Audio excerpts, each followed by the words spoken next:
Bonjour et bienvenue à ce dernier vidéo de notre cours de STT 489.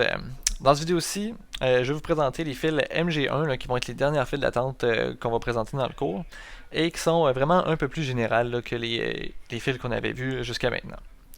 Donc, une file MG1, c'est quoi? C'est une file où les arrivées sont encore et toujours distribuées avec selon un PP lambda.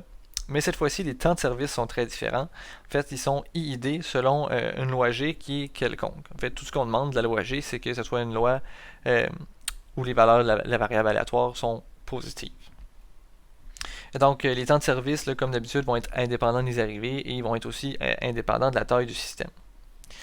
Donc, je vous ai préparé un petit exemple juste en bas, en fait, qui vient illustrer qu'effectivement, ça existe des fils MG1.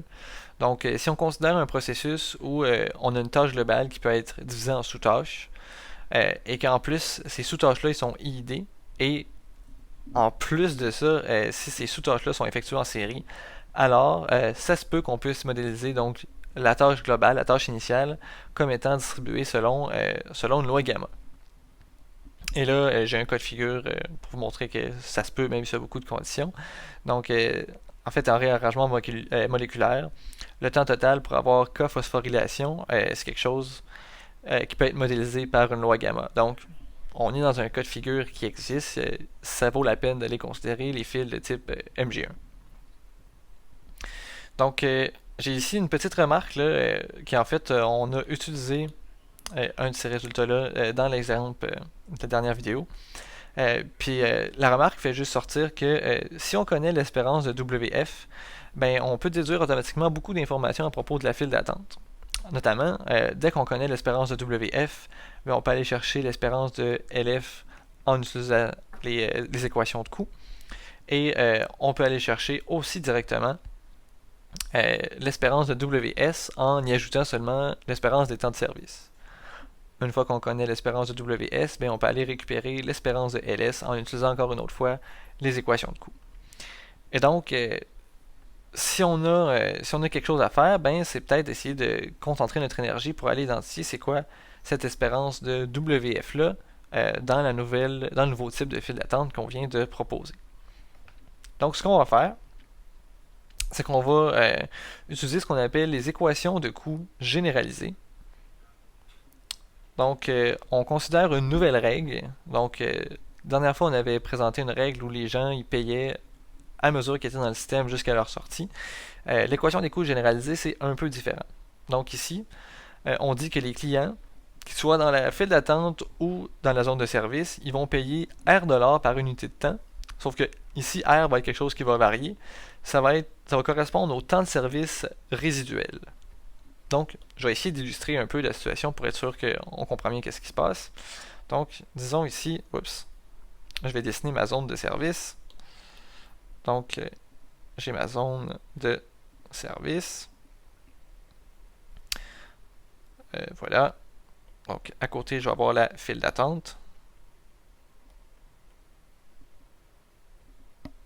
Et là, on va avoir, disons, 4 individus, comme ça. Donc, peut-être que l'individu qui est en cours, lui, il lui reste 4 minutes. L'individu qui est ici, lui, ça va être un temps de service de 5 minutes. Celui-ci, ça va être 6 minutes. Et celui-ci, ça va être 3 minutes. Donc, on peut savoir c'est quoi donc le taux de revenu par unité de temps. Donc, à l'instant même, là, ici, on aurait que R de T sur T. Ça correspond donc à la sommation. Là, donc, ça ferait 4, 9, 15, ça ferait 18$. Et à la limite, donc la limite quand t est envers l'infini de R de t sur t, ben c'est ici, ça devrait tendre vers l'espérance de WF. Donc, pourquoi? Ben en fait, c'est que l'espérance de WF, c'est l'espérance du temps qui va être passé dans la file d'attente. Donc, si une nouvelle personne arrivait, donc une nouvelle personne qui arriverait ici, le R de t sur t, comme on peut le voir, c'est la quantité de temps ici que la personne devrait rester dans la file d'attente. Donc, ce 18$ qui est là, ça correspond effectivement à le temps qu'attendrait la personne qui arriverait tout juste après. Donc on peut se dire qu'effectivement cette limite-là fait du sens. Et on peut vouloir aussi visualiser un peu à quoi ça ressemble le coût qu'on paie en fonction du temps. Donc ça va être une fonction qui va avoir l'air un peu de ça. Donc ici on va voir t, ici on va voir le coût par unité de temps. Et donc on va avoir une coupure parce qu'éventuellement on va passer de la file d'attente au service. Donc tant et aussi longtemps qu'on va être dans la file d'attente, ben, on va payer la même somme d'argent et éventuellement on va payer de moins en moins d'argent jusqu'à ce qu'on n'ait plus d'argent à payer, étant donné que le taux d'argent qu'on paie, c'est vraiment le temps de service résiduel. Donc, la personne, mettons, qui est ici, qu'on sait que son temps de service, ça va être 6$, ben, lui va payer 6$ tant et aussi longtemps qu'il va être dans la file d'attente et après avoir passé, disons, 2 minutes dans la zone de service, ben, il va lui rester 4 minutes. Donc, après avoir passé 2 minutes, ce qui devrait être à peu près ici, il devrait payer seulement 4$. Après avoir passé 4 minutes, il devrait payer seulement 2$. Et après avoir passé 6 minutes, il devrait payer simplement 0$ parce qu'il va sortir de la zone de service. Bon. Donc ce qu'on va faire, c'est qu'on va essayer de prendre ce concept-là, de le sortir du cadre de l'exemple et d'aller récupérer le résultat et de travailler pour obtenir une expression pour l'espérance de WF. Donc, on va supposer, donc on suppose que S et WF sont connus. Donc S, on se rappelle, c'est le temps de service pour un certain individu et WF, ça va être le temps d'attente dans la file pour un certain individu. Donc, si ces deux choses-là sont connues, ben, on va avoir le graphique suivant. Donc ici, encore une fois, on a T. Ici, on a le coût par unité de temps.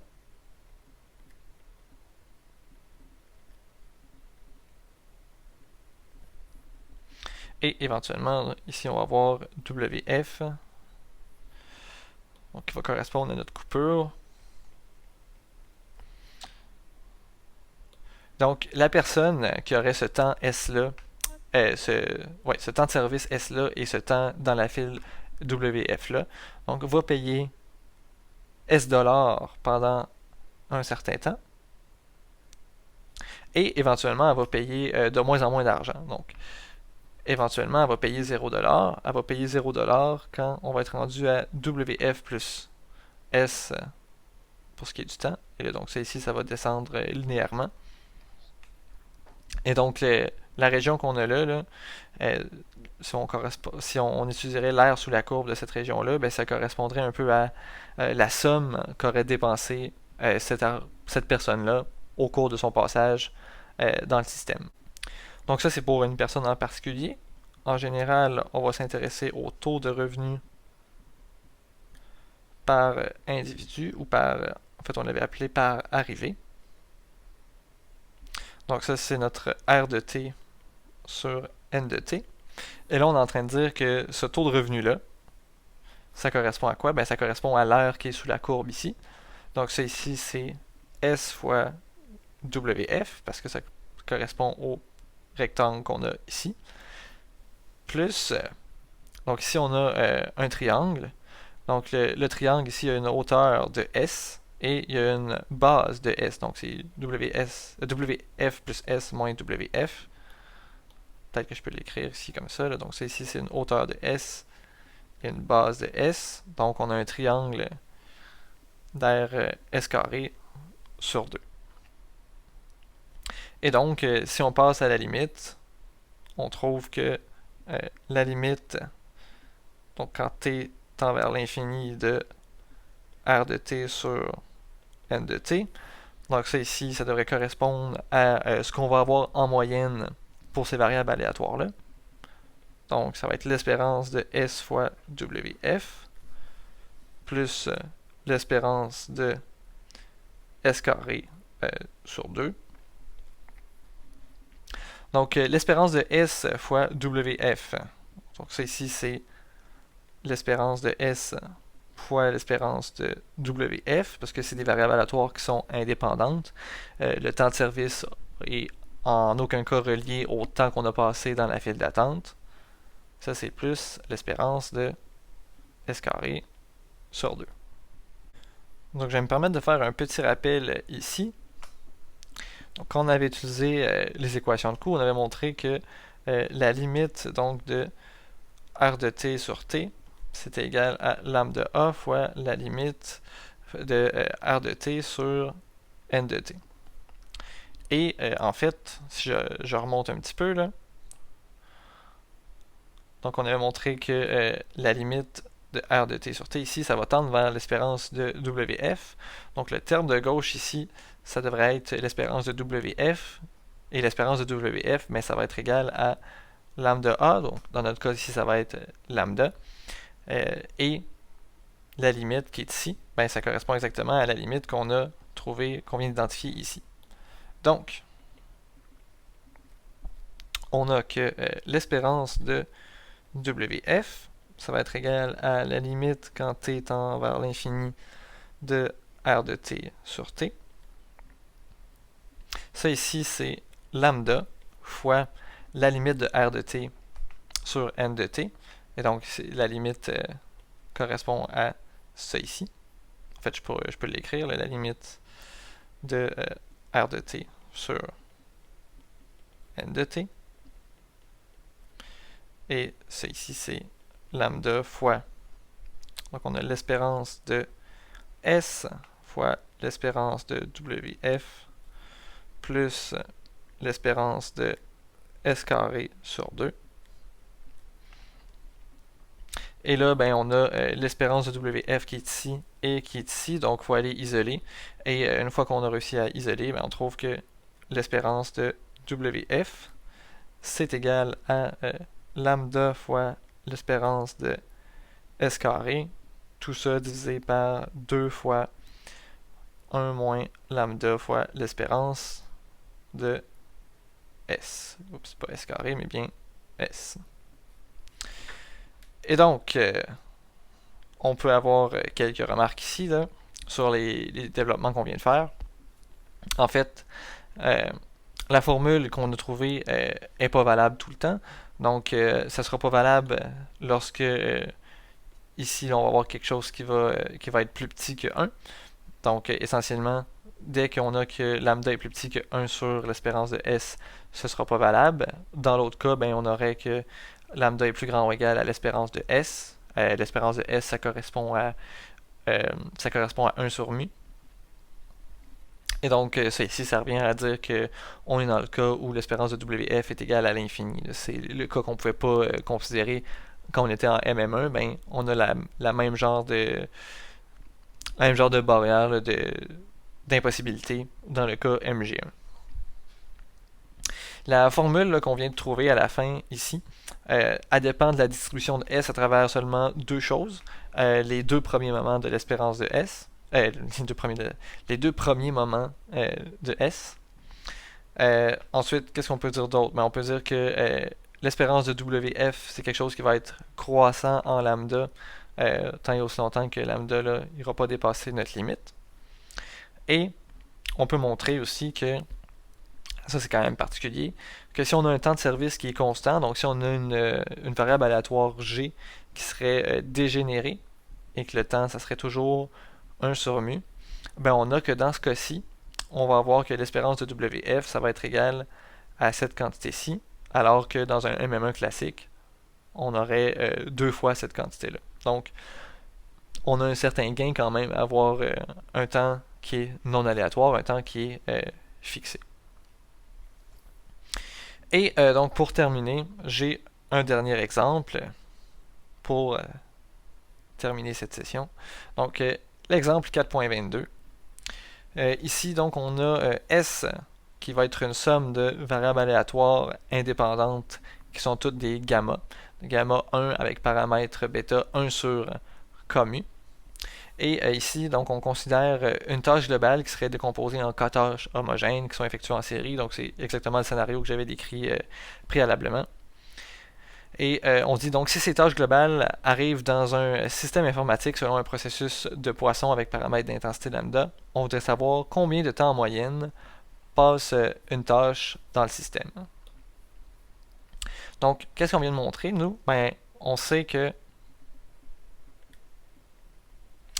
l'espérance de WF, donc c'est ici, on sait que c'est lambda fois l'espérance de S carré, sur 2 fois 1 moins lambda fois l'espérance de S. Donc ici, automatiquement, là, étant donné qu'on a que les SI suivent une gamma 1 sur commu et que S c'est la sommation des SI, on a directement là, que S, ça va suivre lui aussi une gamma, mais bien de paramètres K1 sur commu. Donc, on a que l'espérance de S, c'est le produit des paramètres. Donc, le produit de ces paramètres, c'est égal à 1 sur mu. Et on peut trouver aussi là, que l'espérance de S carré, ça va correspondre ici à 1 plus 1 sur K sur mu carré. Et donc, ce qui nous intéresse, nous, c'est éventuellement d'aller chercher l'information pour répondre à la question combien de temps en moyenne est-ce qu'une tâche passe dans le système. Donc, ce qui nous intéresse, c'est d'aller chercher l'information, l'espérance de WS. Donc, c'est pour ça qu'on va aller compléter, on va aller trouver cette valeur-là et ensuite on va pouvoir le trouver en utilisant l'espérance de S. Donc, on peut aller remplacer dans l'espérance de WF. On a que l'espérance de WF, c'est égal à lambda fois, en fait on va l'écrire autrement, on va être lambda sur 2 fois 1 moins lambda, l'espérance de S c'est mu, et on va multiplier tout ça donc par 1 plus 1 sur K sur mu carré. Et donc, c'est ici, ben, on va trouver que c'est la même chose que lambda fois 1 plus 1 sur K divisé par mu fois 2 mu moins lambda. Donc ça, c'est l'espérance de WF. Et ensuite, ben, directement, on peut déduire que l'espérance de WS, donc ça va être l'espérance de WF plus l'espérance d'un temps de service supplémentaire. Donc ça ici, ben, ça va être lambda fois 1 plus 1 sur K divisé par mu carré, pas mu carré, pardon, 2 mu fois mu moins lambda qu'on ajoute 1 sur mu. Donc ça serait ça, le temps moyen qui va passer dans le système une nouvelle tâche complète. Donc voilà, c'est ça qui met fin au chapitre 4 sur les files d'attente. C'est aussi ça qui met fin à la matière du cours. J'espère que vous avez apprécié ça. Moi, je pense que c'est un cours qui est quand même très intéressant, qui a du calcul à faire, il y a des démonstrations à faire, mais qui a aussi beaucoup d'applications. Des fois, on aime ça quand même, là, aller chercher beaucoup d'applications dans notre domaine. Écoutez, j'espère que vous avez aimé l'expérience. Moi, j'ai beaucoup aimé essayer de nouvelles choses avec vous. Je suis content. J'espère que vous allez quand même pas avoir trop souffert d'avoir été un groupe cobaye, mais j'ai vraiment beaucoup aimé travailler avec vous cet été. Et ben, j'espère que vous allez vous souvenir que c'est hyper important de rire à chacune de vos journées. Je vous souhaite une bonne journée, je vous souhaite une bonne fin de session. J'espère que ça va bien se passer. Je vous dis à la prochaine. Ciao.